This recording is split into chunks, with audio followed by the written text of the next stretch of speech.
শীতকালে ছাদ বাগানের শ্রেষ্ঠ ফুল চন্দ্রমল্লিকা, কিন্তু বাজারে যে সময় চন্দ্রমল্লিকা গাছ বিক্রি হয় সেই সময় গাছগুলোকে বসালে খুব বেশি ফুল পাওয়া যায় না। আর ছাদ বাগানের মাদার প্ল্যান্টগুলোর যা অবস্থা, তাতে ওই গাছগুলো খুব একটা ভালো ফুল দেবে না।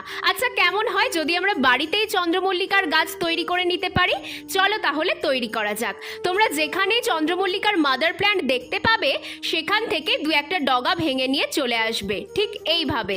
এবার নিয়ে নিলাম একটা প্লাস্টিকের বাটি, নিচে দুটো ফুটো করে নিয়েছি। এবার নিয়ে নিলাম এক বাটি লাল বালু। বাটিটা ফুটো করার এটাই কারণ যেন বাড়তি জলগুলো পড়ে যায়। এবার এই ভেজা বালুর মধ্যে সব ডালগুলোকে বসিয়ে 15 দিনের জন্য ছায়াযুক্ত জায়গায় রেখে দেব। ও প্রতিদিন কিন্তু একবার করে জল দিতে হবে। চলে এলাম 15 দিন পর। এবার দেখো কি পরিমাণে শেকড় বেরিয়েছে প্রতিটা ডাল থেকে। তাহলে আর দেরি কিসের? তোমরাও আমার মতো বাড়িতেই বানিয়ে ফেলো চন্দ্রমল্লিকার চারা।